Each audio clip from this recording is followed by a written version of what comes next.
Vamos ficar de pé nessa manhã. Glória a Deus. Abra a sua Bíblia em Romanos, capítulo 5.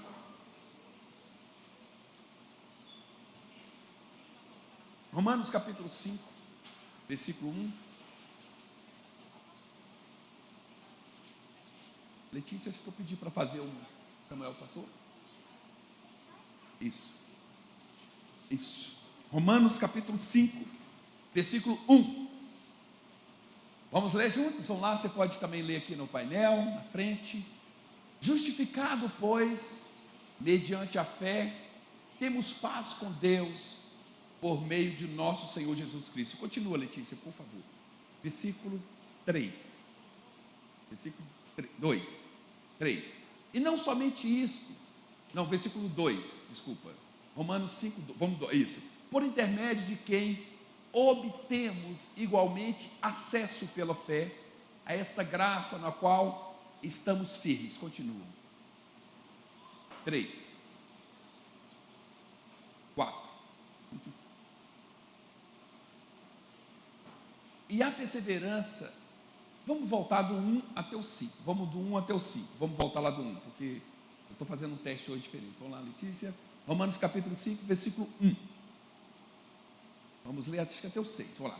Justificado, pois, mediante a fé, temos paz com Deus, por intermédio do nosso Senhor Jesus Cristo. Versículo 2.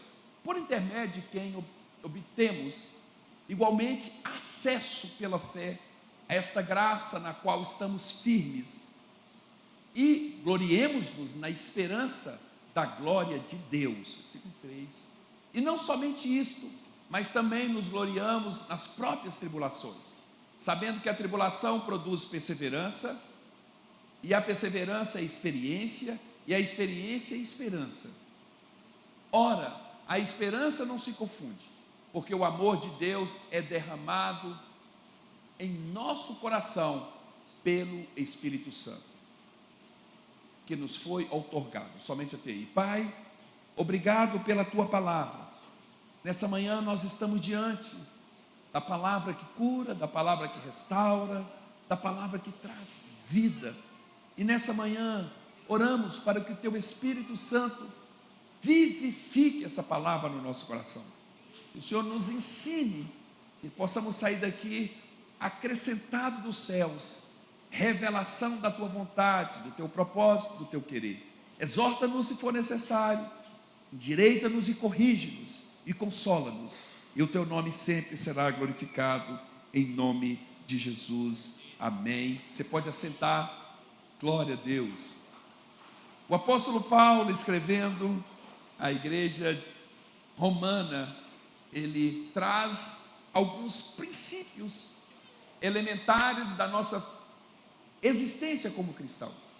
Aqui ele fala da justificação, e hoje, querido, nós vivemos em um mundo agitado, cheio de culpa, cheio de medos, com tanta ansiedade. Estamos tão sensíveis, vulneráveis a tantas coisas. Antigamente, quando o menino nascia, eu lembro dos meus 2 filhos, com 1 semana eles já estavam na igreja, andando de um lado para o outro. Falei, gente, cadê o menino? Está lá na mão de um, está na mão de outro.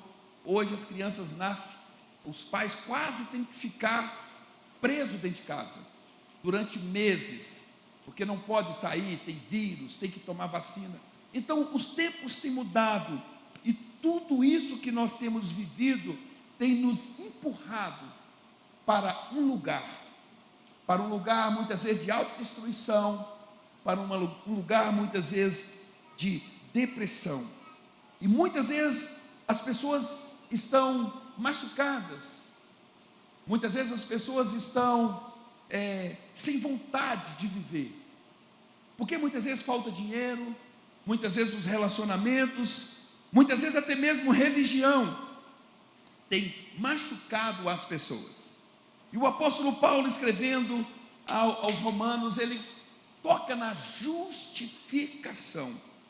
Primeira coisa, ele traz a condição do homem, e nós precisamos entender a nossa condição, e nós precisamos entender aquilo que foi feito por nós. O entendimento e o conhecimento, ele é libertador. Por quê? Porque o conhecimento vai fazer você se posicionar quando você tem um entendimento. A Bíblia diz: e conhecereis a verdade, e a verdade vos libertará.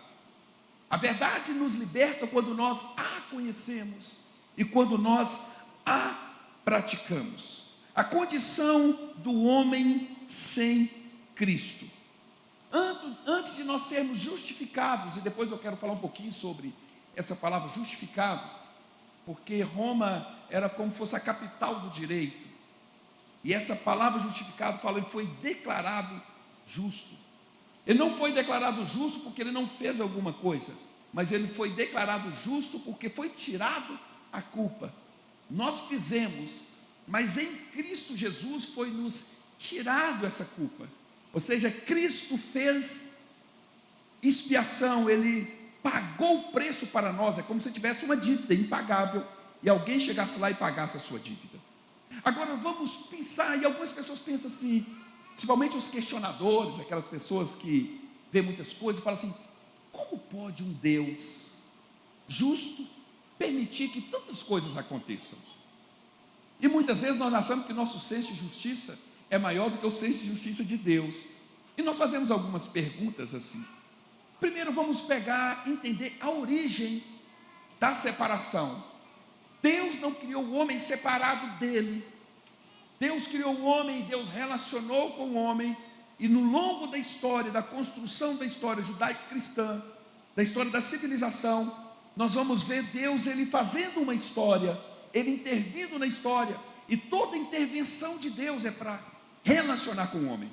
Quando eu falo homem, estou falando do ser humano, do homem e da mulher. Deus quer relacionar com o homem, Ele criou o homem para relacionar com Ele. Qual era a nossa condição outrora? Era uma condição onde nós estávamos separados de Deus. Aí você fala: pastor, eu não preciso de Deus. Um homem e uma mulher, um ser humano separado de Deus, ele é um ser humano vazio. Agostinho disse que no coração de cada homem há um vazio do tamanho de Deus. Deus não é uma religião, mas Deus é um Criador. Religião são os métodos humanos que vêm de religar, são coisas humanas procurando chegar até Deus. Mas o Evangelho é Deus procurando o homem. A Bíblia diz que quando Adão peca, Deus vai para o lugar da comunhão e Deus procura Adão. Percebe que Deus não se omitiu. Deus falou assim: eu não vou mais nesse lugar para encontrar com o homem, porque o homem pecou, porque o homem desobedeceu, e o salário do pecado é a morte, e a morte eterna, ela fala de separação. Mas Deus busca o homem, mesmo sabendo que o estado do homem era um estado de separação. E quando Deus busca o homem, como que Deus encontra Adão? A Bíblia diz que Adão se viu nu, e Adão pega folhas de figueira, porém aquilo era insuficiente para Adão. A religião, ela é insuficiente. Por isso que nós não somos religiosos. Qual é a sua religião? Eu tenho um relacionamento com Deus, eu fui lavado e remido pelo sangue de Jesus, e eu tenho a palavra do Senhor como regra de fé e de prática na minha vida. Essa é a nossa condição. E quando o Senhor olha para Adão, Deus vê Adão parecendo uma árvore. Era o que Adão tinha para se esconder. Adão pega a folha de árvore e fica atrás de uma árvore. Só tem que mesmo assim ele achava insuficiente para cobrir a sua nudez. Não era uma nudez física, mas era uma nudez espiritual. Adão tinha rompido o seu relacionamento com Deus. Então a origem de todos os males é a desobediência. A origem de tantas coisas, dessas coisas que acontecem, é a desobediência. Quando nós olhamos essa semana, nós ficamos espantados com centenas de jovens que estavam envolvidos no tráfico, jovens que comandavam o tráfico do Brasil todo, estavam ali no Complexo Alemão, e ali houve um assassinato, houve ali mortes, derramamento de sangue. Eu não quero entrar aqui nos pormenores disso, mas eu quero pensar com você. A maioria desses jovens eram filhos de crentes, eram meninos que foram criados na igreja e que escolheram um caminho errado. E toda escolha, ela tem uma consequência. Aí você fala, por que tantas mortes? A separação de Deus, a separação do homem para com Deus, traz todos os males. Então, o pecado fez separação entre nós e o nosso Deus. Romanos capítulo 3, versículo 23, fala, todos pecaram, estão destituídos da glória de Deus. O que isso tem a ver comigo? Tudo a ver com você. Você é um ser humano que foi criado, nós fomos criados para relacionar com Deus, e quando entrou o pecado, nós nos separamos de Deus, vivemos aqui em rebelião, sem comunhão, sem esperança, como a própria palavra diz, que aquele que está em Cristo, ele deve gloriar-se até mesmo nas tribulações, porque as tribulações estão provocando nele perseverança, e a perseverança está provocando nele esperança, e a esperança, ela não se confunde, porque o amor de Deus foi derramado em nossos corações por meio do Espírito Santo. O ser humano moderno, ele tenta se justificar por suas obras, por sua moral, por sua religião, mas nada disso resolve o problema do pecado. O problema do ser humano é o pecado.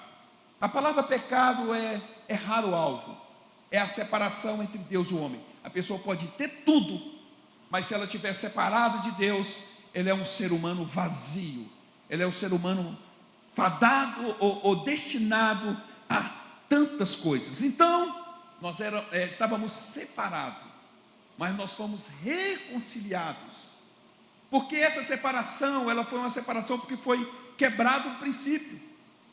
E aí, o apóstolo Paulo vai dizer que esse primeiro Adão, ele teve uma escolha, e essa escolha repercutiu em toda a humanidade. Parece injustiça um homem só tomar uma decisão e essa decisão repercutir em toda a humanidade. Poxa, eu não estava lá para tomar decisão com ele, mas a posição de Adão era uma posição de responsabilidade. Muitas vezes, quando um pai tomou uma decisão errada, o filho vai sofrer a consequência. Eu não estava lá, eu não vi a decisão do meu pai, eu não tenho nada a ver. A consequência chega, porque ele estava numa posição de tomar a decisão correta. Então, e aí o apóstolo Paulo chama Jesus do último Adão. Há milhares de anos atrás, quando Jesus vem, ele morre, o apóstolo Paulo, ele vai naquele lugar onde houve o erro, e ele mostra que Deus, ele traz o seu próprio Filho para restabelecer a comunhão. Só tem que, como que é essa salvação? Essa salvação, ela é de graça, mediante a fé. A salvação não tem mérito seu, ela é de graça. Você precisa ter esse conhecimento, que a salvação, ela não vem por obras, não são as obras que nos salvam, ela é de graça, mediante a fé. Isso não vem de homens, para que ninguém se glorie. A salvação é um dom de Deus. Nós somos justificados pela fé e não por obra. Sendo, pois, justificado pela fé, a palavra justificação significa declarado justo diante de Deus. Não é algo que nós conquistamos. Isso é um conhecimento. Eu estou conquistando a minha salvação. E muitas vezes nós achamos que a salvação é o nosso esforço. Eu estou conquistando a minha salvação. Não. Você já recebeu o presente, e essa salvação, ela é de graça. Diga comigo, graças a Deus, que a salvação é de graça. Porque se ela fosse por obras, todos nós fracassaríamos. Ela é um presente que Deus nos deu. Pela graça sois salvos. Quando colocamos a nossa fé em Jesus, na sua morte e na sua ressurreição, Ele nos declara justo, não porque nós somos perfeitos, mas porque Cristo pagou o preço, e Ele enviou o seu Espírito para nos aperfeiçoar dia a dia. O crente é alguém que ele é perfeito naquilo que ele já recebeu. A perfeição, ela não está relacionada a algo que você vai chegar, mas algo que você já é, dentro daquilo que você já recebeu, dentro daquilo que os seus olhos já foram abertos. Você precisa ser perfeito. Você precisa viver a plenitude daquilo, porque você já foi declarado justo, porque Jesus pagou o preço. Então, primeira coisa, nós estávamos separados. A segunda, nós fomos justificados pela graça, mediante a fé. E agora, nós temos paz com Deus. A consequência direta da justificação é nós temos paz com Deus. Nós somos reconciliados ao nosso Pai. Por isso você deve orar ao Pai. E quando você ora ao Pai em nome do Filho, o Pai reconhece o que o Filho fez. Quando você fala, Senhor, meu Deus e meu Pai, por meio do teu Filho Jesus, essa palavra, quando você a declara por meio do Filho, você está reivindicando algo que foi conquistado através de Cristo Jesus para a sua vida. O que é paz com Deus? Paz com Deus não é ausência de conflitos, é reconciliação. Antes você era inimigo e agora você foi chamado amigo de Deus. Você é filho de Deus. E essa filiação, ela também precisa estar bem resolvida na nossa mente, na nossa caminhada, na nossa percepção de Deus. Eu sou filho de Deus. O filho, ele não pediu para nascer, por isso que o pai é responsável pelo filho. E todo filho tem um pouquinho, é folgado. Todo filho tem um pouquinho, eu acho que todo pai sabe o que eu estou falando, né? Filho é meio folgado. Não é folgado no sentido, o filho, ele tem acesso. Eu lembro que meus meninos pequenos estavam no gabinete, tratando coisas complicadas. E aí batia na porta, toque, toque. Aí eu, ai meu Deus, quem que é? E ele abriu a porta, estava gente lá com casal, com situações. E ele falou assim, pai, eu quero um açaí. Ele é filho. Somente um filho vai chegar e falar, pai, eu quero um açaí. E aí eu olhava e Deus falou, é filho. Não tem nada a ver com os problemas. Pode pegar o açaí. De 500 ou de 300? Eu quero de 500, que eu estou com muita fome. Vai, de 500. Obrigado, pai. Ele não está nem aí. Eu me lembro meus filhos, quando eu era pequeno, ele estava lá dormindo, ele chegava ali e se colocava ali no meio da gente, tarde da noite. Aí chegava lá e ocupava mais o espaço, ele acordava até com as costas doendo, porque eles ocupavam o espaço da cama todo, a cama não era deles. Eu me lembro que meu filho mais velho, quando casou, Samuel está aí, na noite que ele foi casar, a última noite que ele foi dormir lá em casa, 3 horas da manhã, aí bate assim, toque, Thales, deixa eu desligar, por favor. Aí bate assim, toque, toque, 3 horas da manhã, lá na porta do meu quarto. Aí chega o Samuel, pai, mãe, pois não, é a última noite que ele ia dormir em casa. E aí, posso dormir com o senhor, com vocês? Eu falei, mas de novo? Falou, é a última noite que eu estou nessa casa. E nessa última noite eu quero dormir com vocês. Quero dormir a última noite, 3 horas da manhã. E aí nós falamos, vem. Aí chega aquele homem daquele tamanho. Aí foi pior de quando era pequeno. E ali, ele dormiu ali, e aí nós fomos orando.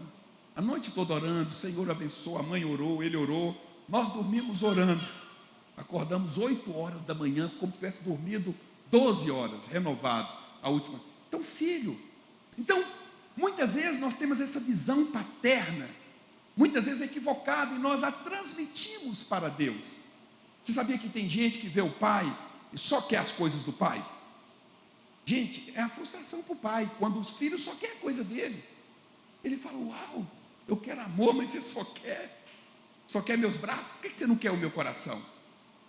E muitas vezes nós chegamos diante de Deus com essa mentalidade, nós só queremos as coisas de Deus, nós só queremos que Deus nos livra, nós só queremos que Deus abençoe nós, e até a nossa oração, é a oração daqueles filhos pidão. Eu já falei com meu menino, falei, você é pidão, quando era pequeno, agora já não pede mais, porque se pedir eu falo, se vira, você é casado, resolve sua vida. De vez em quando eles vão lá em casa lavar o carro. Aí quando eu chego lá, está lavando o carro. Eu falo, minha conta de água esse mês vai dar uma aumentadinha, né? Mas muitas vezes nós trazemos isso para o nosso relacionamento com Deus. E nós muitas vezes achamos que Deus só quer nos dar as coisas. E muitas vezes Deus quer te dar as coisas, mas Deus quer muito mais do que isso. Deus quer ter um relacionamento com você, mas você precisa ter a compreensão de filho. Enquanto você não tiver a compreensão de filho, eu já orei para Deus assim, falei: Deus, foi o Senhor que me criou, e eu nasci de um amor muito grande que eu não conheço. Então eu preciso que algumas coisas se alinhem na minha vida, algumas coisas sejam mais claras na minha vida. Você já um dia foi orar para somente desfrutar da presença do Senhor? Por que nós só somos impulsionados a orar quando nós temos alguma necessidade? Quando você vê o filho, meu filho um dia chegou para mim e falou assim: pai, quando era pequeno, falou: eu quero um avião de verdade. Não é, gente, imagina um menino pedindo um avião de verdade. Eu não tenho nem dinheiro para comprar passagem de avião, você gosta de querer um avião de verdade? Porque o filho, ele não tem nem ideia do que ele está pedindo. E quando nós olhamos para um filho que só pede, o que nós vemos dele? Imaturidade.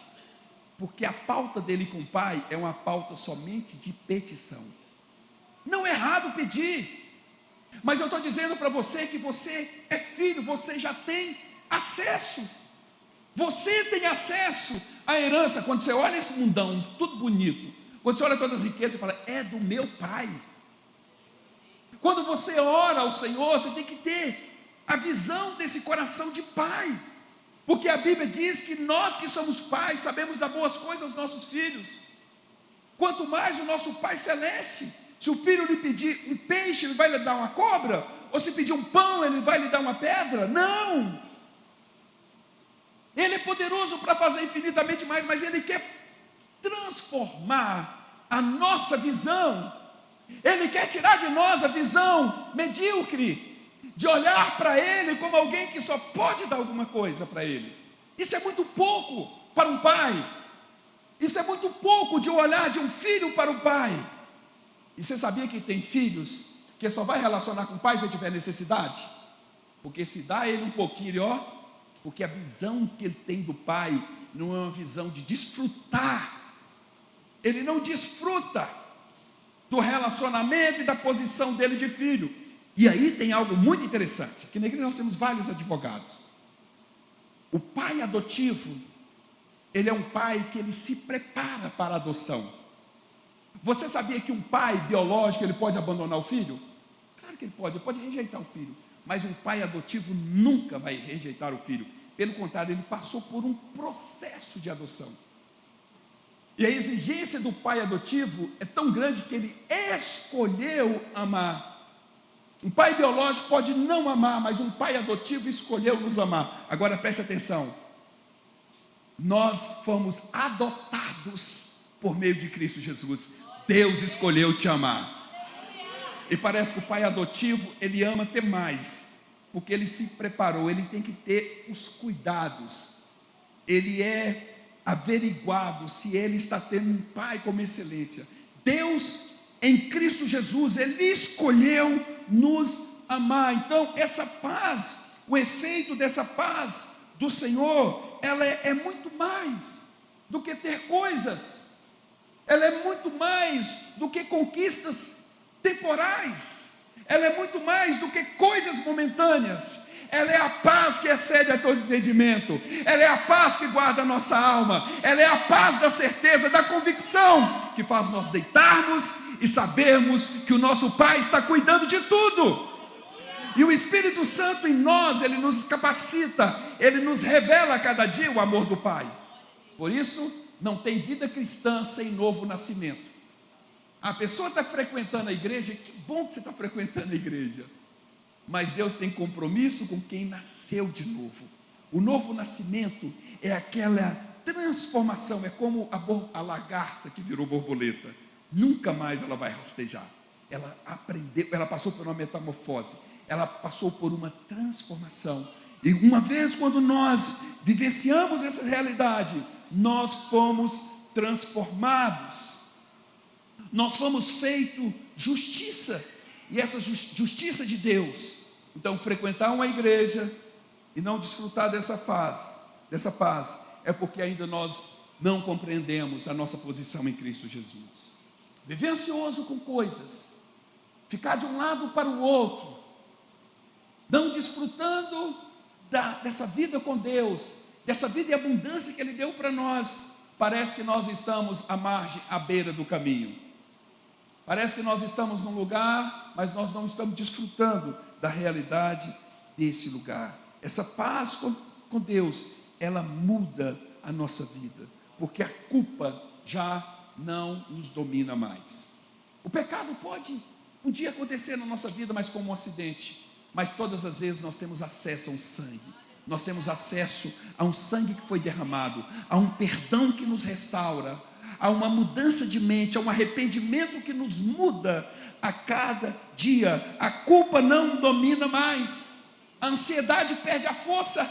Não ficamos mais ansiosos como os meninos, levados de um vento para o outro. Não somos como a onda do mar, impelida pelo vento. Pelo contrário, nós temos um norte, nós temos uma palavra, nós temos uma certeza, nós temos um fundamento, e é nele que nós estamos firmados, mesmo diante das circunstâncias.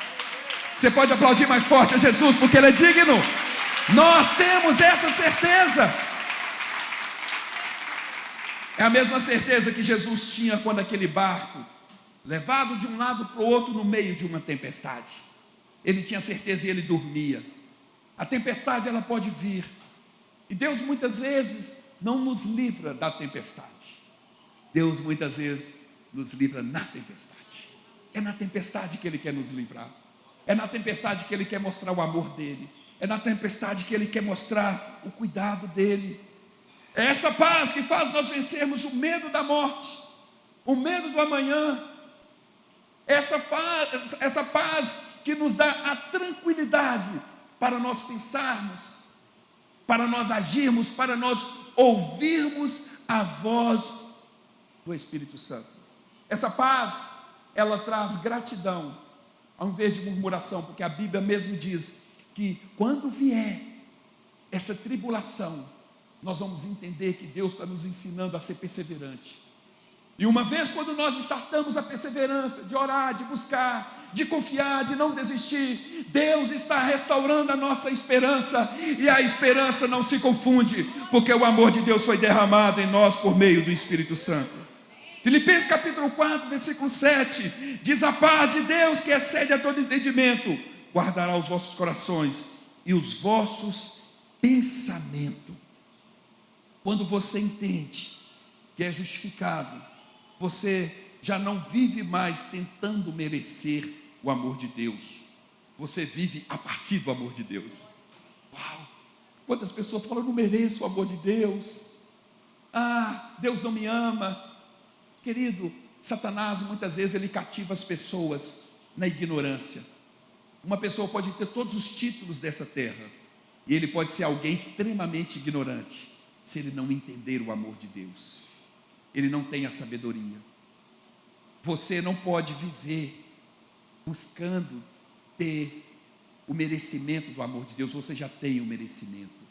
Você tem que viver a partir desse amor, que Ele te transforma a cada dia, a partir dessa graça que a cada dia ela é derramada. Graça é um favor que Deus te deu.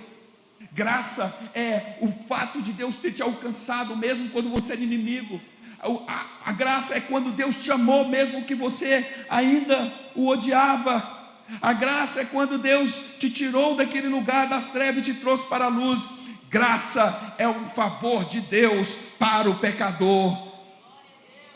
E a salvação, ela vem pela graça. A paz de Deus, ela nos leva para um lugar. Ela leva-nos para um lugar de comunhão com Deus e com os outros. Quando você tem a paz, você transmite a paz. Jesus diz: a paz vos dou, não vos la dou como o mundo dá. A paz do mundo, ela é momentânea. A paz dos prazeres dessa vida, ela é momentânea. Nós não podemos focar na paz somente nessa vida. Nós temos a paz eterna. E essa paz, ela nos dá tranquilidade. Queridos, quando nós olhamos para o mundo, com tantas coisas acontecendo, tantas atrocidades, o problema não é só no Brasil, o problema é mundial. Há um desequilíbrio total. Há como se uma mulher tivesse nos dias para ganhar neném, como dores de parto. Está chegando algo dos céus para a terra, tão tremendo, mas a terra precisa estar preparada para aquilo que Deus quer derramar. Nós precisamos estar preparados, como homens, como família, para aquilo que Deus quer fazer na nossa vida. Se nós não estivermos preparados, como que Ele vai fazer? Até mesmo quando Ele vier buscar a igreja precisa estar preparada. Você precisa estar vigilante, você precisa estar orando em todo o tempo no Espírito, você precisa ter comunhão com o Espírito Santo, e essa comunhão com o Espírito Santo, ele vai alertar algumas coisas na sua vida.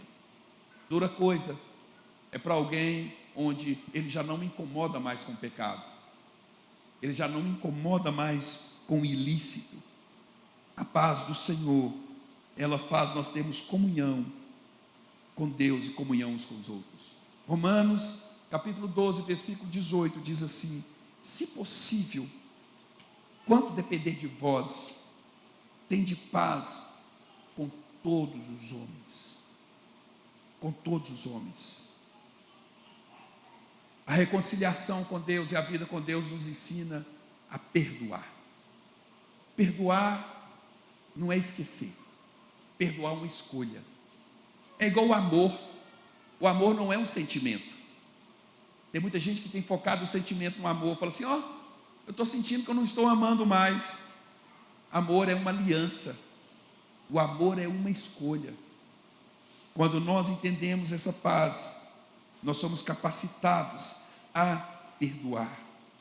A paz, ela vem da cruz e ela deve refletir em todas as áreas da nossa vida, no nosso lar, no seu relacionamento com o seu cônjuge, no seu relacionamento com o seu irmão, no seu relacionamento com a sua irmã, com o seu pai, com a sua mãe, com os irmãos da igreja.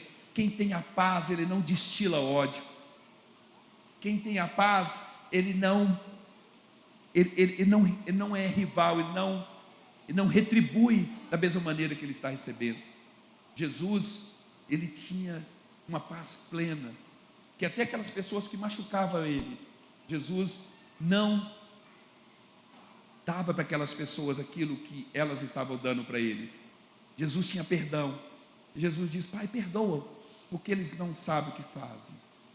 E a Bíblia diz que essa paz, ela transforma. Quero dizer para você que nós precisamos viver a prática dessa verdade, e a prática dessa verdade muda a nossa vida. Liberdade da culpa e da condenação.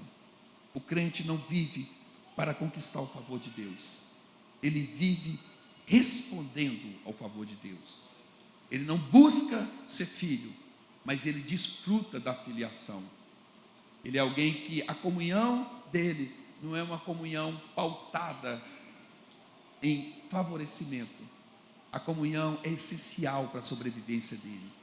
Essa comunhão, ela não é algo religioso, onde ele vai para um lugar para ter comunhão, mas essa comunhão, ela é 24 horas, ela é todo dia.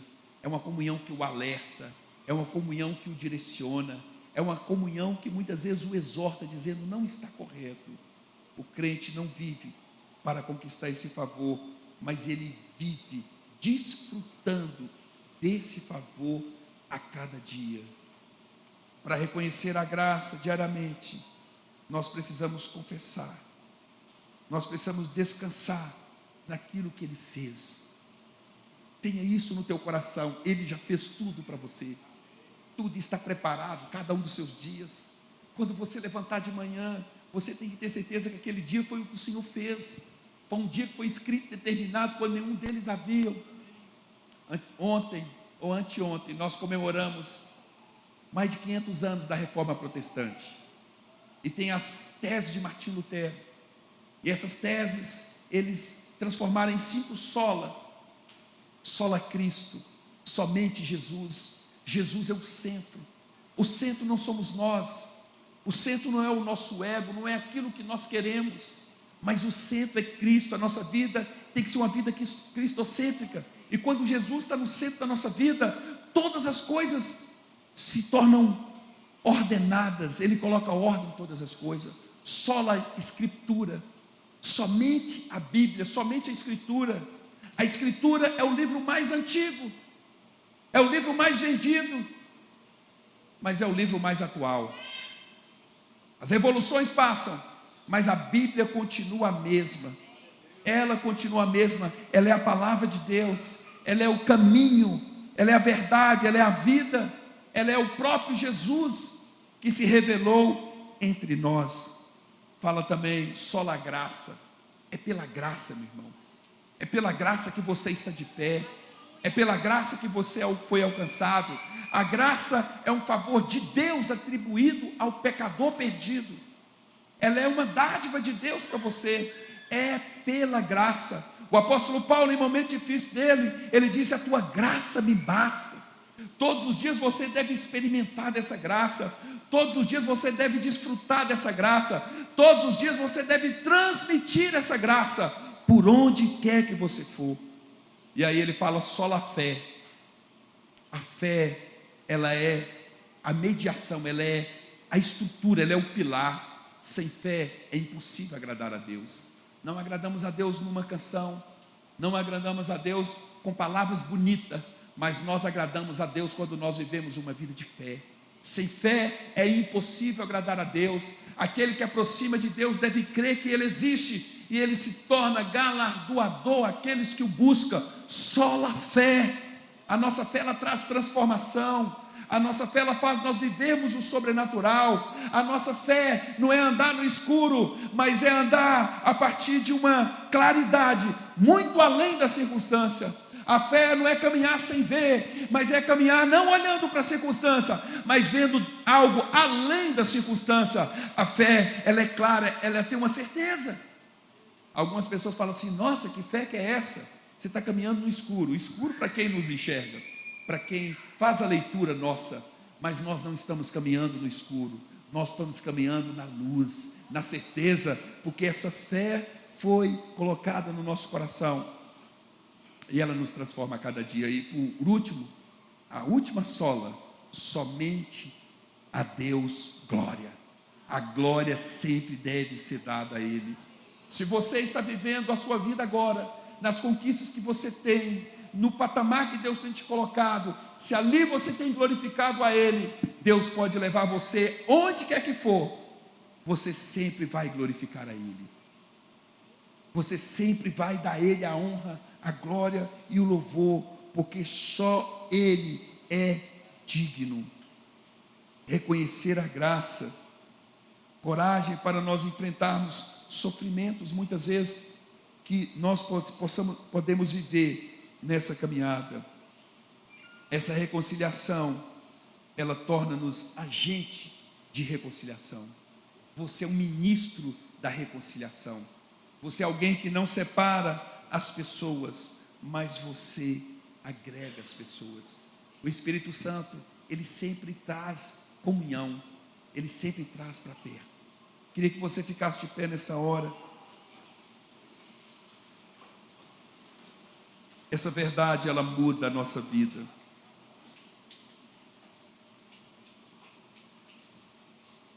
Essa verdade, ela nos transforma a cada dia. Eu quero concluir dizendo que nós fomos justificados pela fé. Nós temos a paz que excede a todo entendimento. E tudo é por meio de Jesus Cristo. O ponto da justificação é a cruz. Deus, em Cristo Jesus, Ele fez justiça e Ele estabeleceu o perdão. Queria que você orasse nessa hora. Eu queria que essa realidade, ela fosse algo assim muito clara na tua vida. Vive em paz. Tira a culpa dos seus ombros. Tira o medo. Quando essa graça entra, o medo tem que sair. A ansiedade tem que sair, o desespero tem que sair. E às vezes o desespero está tomando conta, a ansiedade está tomando conta, mas você precisa dessa paz. Essa paz se chama Jesus, o Filho de Deus.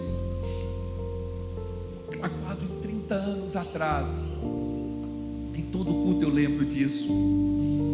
Eu cheguei na igreja e um pastor estava pregando e diz: Jesus quer tirar o fardo dos teus ombros. E ele diz: vinde a mim todos vós que estáis cansados, sobrecarregados, que eu vos aliviarei. Meu fardo é leve, o meu jugo é suave. E naquela hora eu não percebia, mas eu estava carregando um fardo muito pesado. Só tem que muitas vezes nós acostumamos com a opressão, com o peso. E naquela hora o Espírito Santo falou: o seu fardo está pesado demais para você. É pesado demais para você. Você não vai suportar muito tempo, mas hoje eu quero tirar esse fardo dos teus ombros. Eu quero trazer um fardo leve sobre você. E foi tão nítido aquela voz. E quando o pastor perguntou: você quer entregar sua vida para Jesus? Eu não me hesitei. E a minha mão era como se ela levantasse, como se fosse. E eu, ao fechar meus olhos, é como minha mão fosse a maior mão daquilo. Eu vi minha mão grande, meu braço grande. Era como se meu braço ultrapassasse a laje daquele lugar. E pela fé eu disse: a minha vida está entregue a ti. E quando eu fui na frente, o pastor orou por mim. Quando eu saí, eu falei: ué, eu estou leve. Eu caminhava diferente, eu dormi diferente, aquela noite foi diferente. Eu fui em todos os meus amigos, falei: aconteceu algo comigo. E até hoje eu desfruto dessa realidade. E todas as vezes que vem fardo pesado tentando estabelecer sobre meus ombros, eu lembro que o fardo de Jesus é leve. Eu lembro que o jugo dele é suave, porque aquele mesmo que tirou o fardo dos meus ombros naquele dia, ele continua sendo o mesmo. Quando nós cantamos aqui, ele é imutável. E quando eu cantava, imutável é, eu lembrava do amor dele que não muda. Nós podemos mudar, mas o amor dele não muda. Nessa manhã eu quero orar por você. Coloca a sua mão sobre o seu coração. Quem sabe você já serve ao Senhor, e muitas vezes você procura motivos para ser merecedor. Não precisa de motivo, você é merecedor desse amor. Você é merecedor do perdão dele.